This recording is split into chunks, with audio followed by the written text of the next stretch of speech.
everyone, today we are going to be making Filipino Pandesal, which is basically dinner rolls.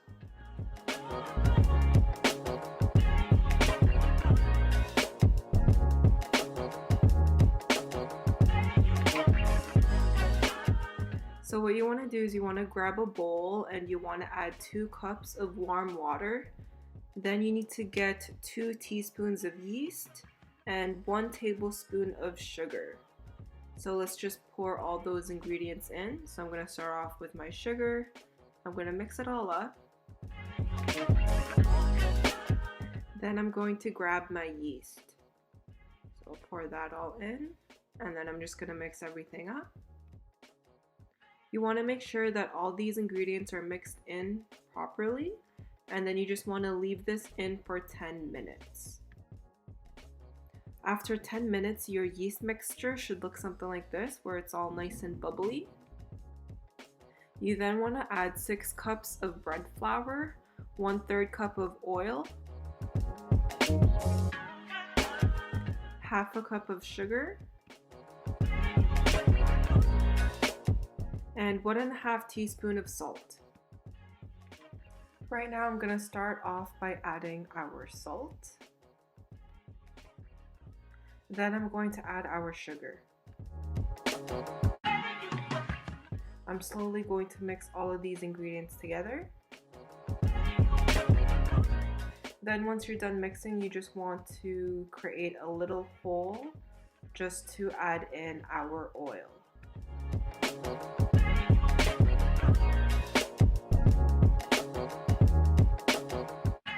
Then we want to grab our yeast mixture and we just want to pour that onto the bowl. And now we're just going to mix all these ingredients.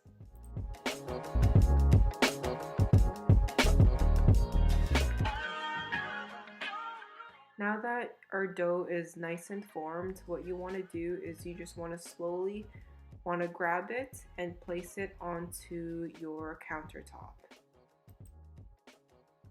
You then want to knead your dough for 10 minutes. So basically, when it comes to kneading, you want to take the bottom part of your dough and you just want to push it down. And you just want to continuously do that until the 10 minutes is over. Now what you want to do is you want to take the bottom part of the dough and you want to push it onto the top. And you just want to continuously do that in a nice circle, and it should look something like this.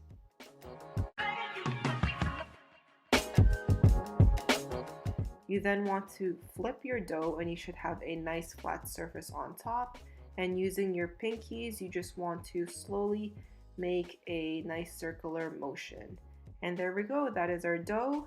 Now let's grab a separate bowl and you want to just lightly grease that with olive oil so your dough does not stick onto the bowl. Now let's take the dough and place it onto the bowl.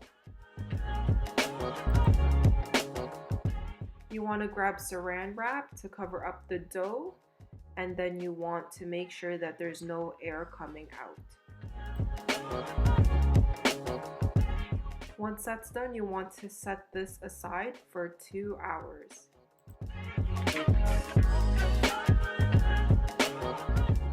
After 2 hours, your dough should have risen and it should look something like this. Now this is optional, but I have a 1/4 cup of breadcrumbs and I just have 2 tablespoons of flour in case the dough gets really sticky. So right now I'm just going to take off the saran wrap. In order to see if your dough is great, you just want to poke the dough and make sure it bounces back. Right now I'm just going to add some flour onto the mat, place the dough onto the mat, and let's get kneading for about 2 minutes. Now if your dough does get a little sticky, just grab some flour, which will help you out a little bit. And then what you want to do is you want to grab the bottom part of the dough and just push it onto the top. And this is how we're going to make our circular ball, just like what we did last time. Alright, so once that's done, you want to flip the dough, and using your pinkies, you just want to create a nice circular motion.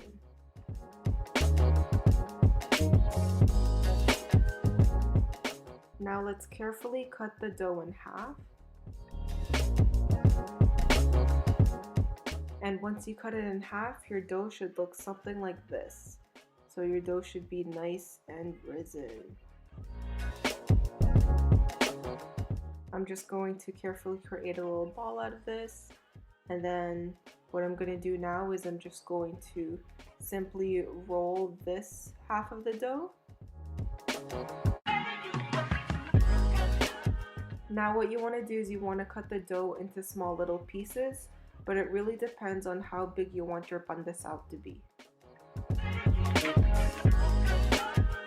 So right now I'm just going to create a ball within these pieces. So again, you take the bottom part, push it onto the top, and you just want to continue doing that until you get a nice little ball.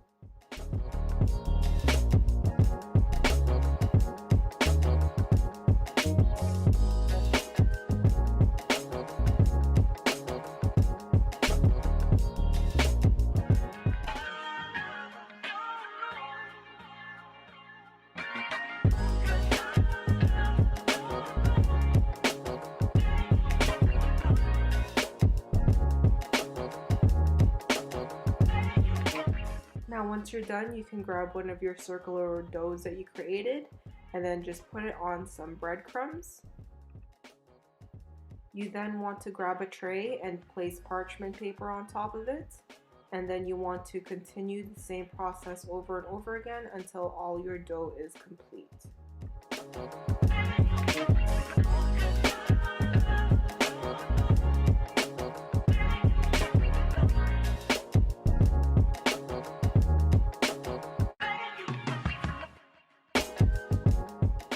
Now once that's done, you want to grab your tray and place saran wrap on top of it and make sure that there's no air coming out. You then want to set the tray aside. We're going to grab our other dough and we're going to do the exact same thing that we did last time. So we're going to roll up our dough, we're going to cut it into small little pieces, and then we're going to create small little balls out of it. So for this batch, I decided to create big pandesals just so you guys are able to see it.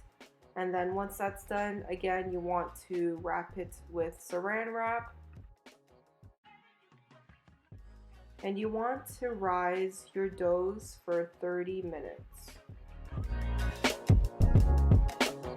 So after 30 minutes, your doughs should have risen and it should look something like this.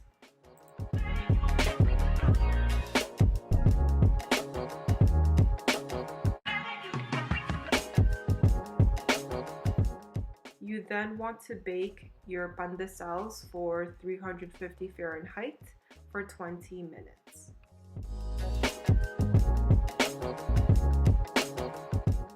So once you're done baking, your pandesals should look something like this. So basically the top part should be nice and golden.